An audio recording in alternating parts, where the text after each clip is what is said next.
Hello everyone, welcome along to another tactics video here on FIFA 22. My name's Ash, you'll know me as Brommer18. Today we are looking at Julian Naglesmann's Bayern Munich tactics. This series I show you how to recreate real systems in game as accurately as possible. It's not a promise that you'll win every game, but it is a promise that they'll be recreated as accurately and as lifelike as possible.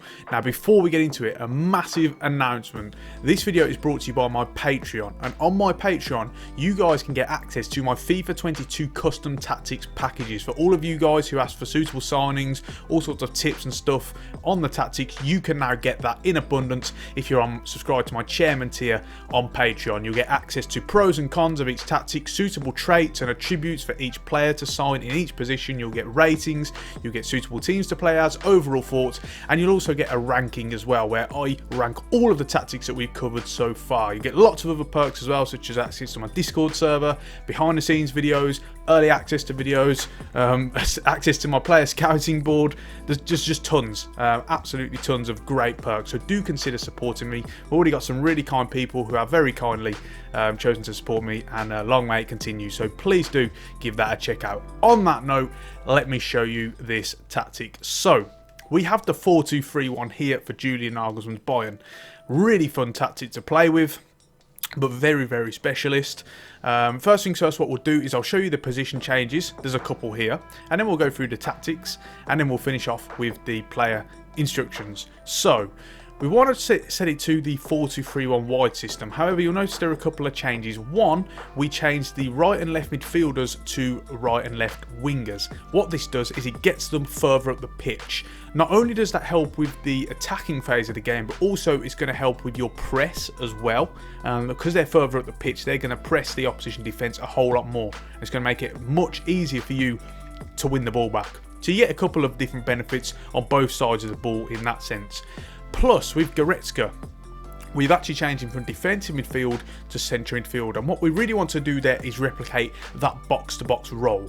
Now, what you will find with Bayern Munich is that it's not always him going forward. Sometimes Kimmich will go forward. One will go and maybe enter the box and join the attack, and the other one will stay. Now, obviously, we can't recreate that on FIFA. We can't have an alternating system. One has to go and the other has to stay, and we have to have that permanent.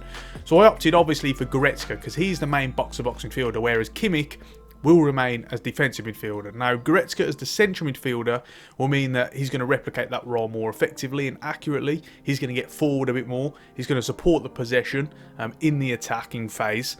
So you're going to be able to really do that nicely. Other than that, though, we don't need to change the fullbacks that we do in these other videos. We'll keep it as it is. So that means we can look at the tactics first. Now, let's start with the defensive phase. Now, we've got this on constant pressure, and that's very much how they look to do. Occasionally they might drop off, but it's not enough to justify changing this to press after possession loss. Now, a lot of people complain about the stamina, but very much if you do sort of follow the tips, and we've spoken about them in the past, we've done stamina tutorials, you know, you should be fine. You should be good. Also worth noting that if you're retaining possession more, which you should be in this system, you won't need to be pressing so much because you've got the ball. So we've got that on constant pressure, very much looking to employ that extreme pressing mentality. Really good and easy to win the ball back. Then with defensive width, this is actually on 30. So if you move this any lower than 30, you'll see that the description changes and becomes narrow. But in this case, we've got this a little bit higher. And the reason why is that what you find with Bayern is they're playing into that press more. They shouldn't be playing on the back foot very much. The opposition shouldn't have the ball in their attacking third very often. So they don't need to worry as much about teams playing through them in the middle. In this case, you want to support that press. So you get them a little bit wider. It's going to mean your players are going to be a tiny bit wider so that they can get out to the opposition wingers and fullbacks, etc., to stop them playing out. Again, it's all about complementing that counter-pressing and that general pressing nature. But we've got it on 30 just to try and keep it as narrow as possible within that balance setting, so that you've not got too many gaps just in case. With the depth, it's up to 90. Now, yes, this is going to be really hard to manage. Also, what you'll notice, if any of you have been looking at the gameplay above me, is that we tried to play offside trap a lot, and that is something that they do. It is hard. It takes a bit to master. As you can see in the gameplay, there's once or twice where I play and it works, and there's once or twice where I do it and it doesn't, and it leads Wolfsburg going in on goal. So that's something you are going to have to do. It is going to require a bit of activeness from you as the player. But at 90, you've got these pacey defenders. It helps to press, and it stops teams trying to, really play through the thirds. Instead, they've probably got to go long, and you try and force them to play into your defenders who are quite fast, and hopefully they can recover that ball. But do bear that in mind. Now let's move on to the offensive side of the ball. First things first, we build up play. It's slow build up, and we're going to really look to play through the thirds, and that's what they always do. They value that possession. However, this does change slightly when they get into the attacking third and the other half of the pitch. It changes to forward runs. What you're going to get there is you're going to get a lot of teams, or a lot of players, should I say, moving about. And then it does complement that possession-minded nature, because what's the most important thing in possession? It's movement. That's what makes it easier for you to lay off the ball, to be able to keep the ball moving, is players getting into space. Plus, with forward runs, you're also going to be able to replicate the roles of the likes of Muller, who is very much drifting around, lots of movement, never in one position.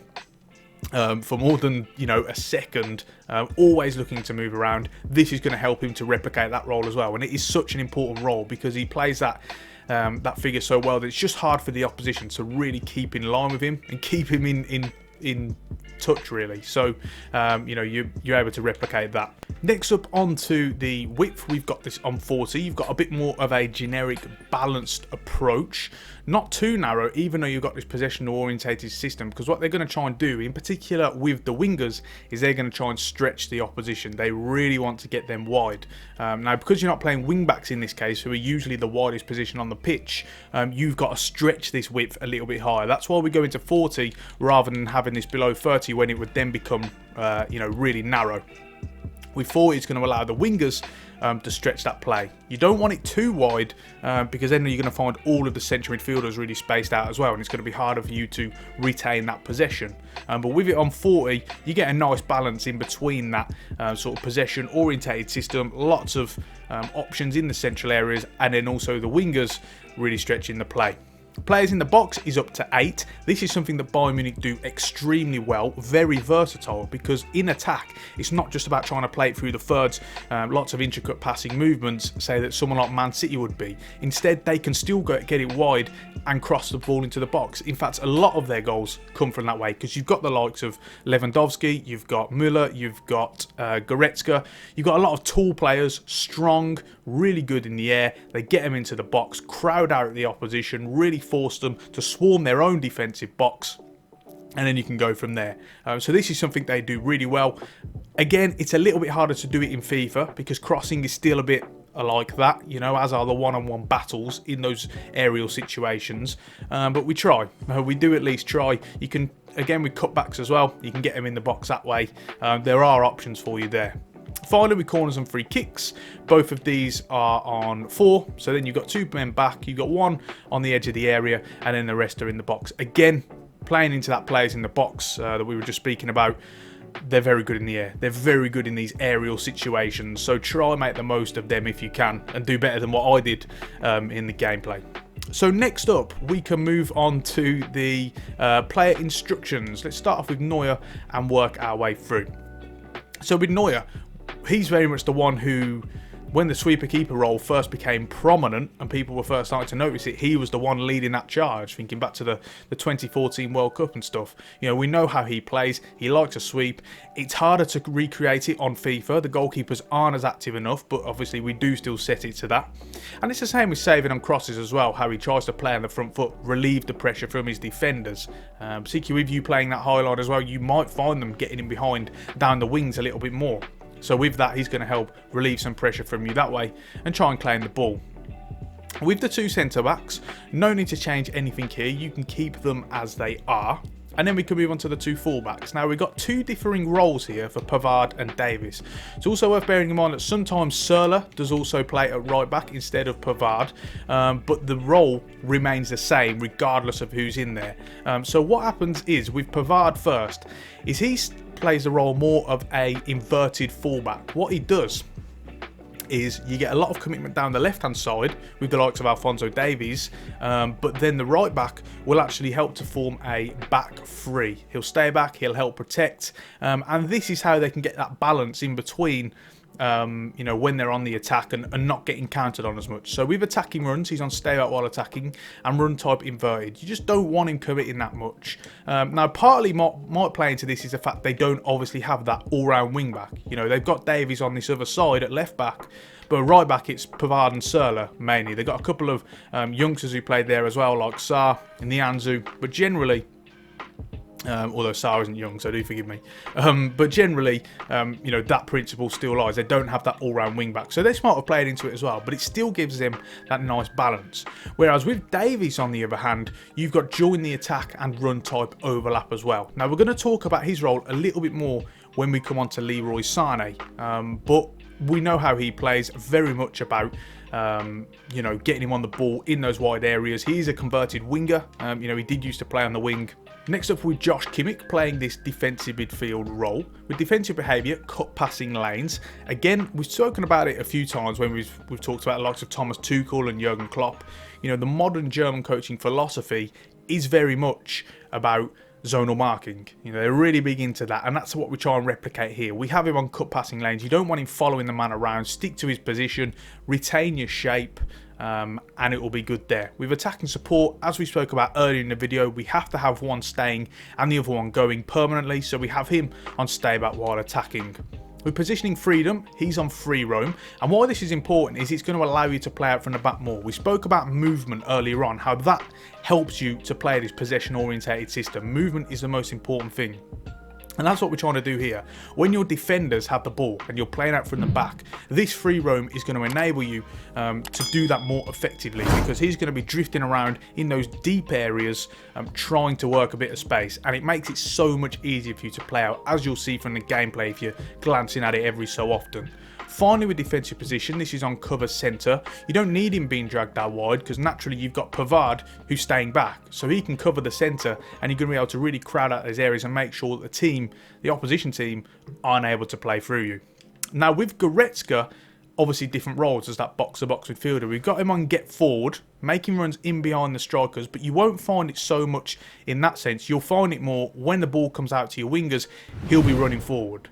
You know, don't worry about him, you know, playing like a second striker. The role doesn't really work out that way. They need to reword that. He will just very much replicate that box-to-box player. And that plays into getting to the box for crosses as well. So deadly in those situations, because Goretzka is just such a beast. You know, this is such a specialised role. It's really hard to find players who can replicate this role who aren't Leon Goretzka, because he's just incredible. I mean, you look at his attributes here. You guys might not be able to see them because I'll be covering it, but everything's in the 80s. It's incredible.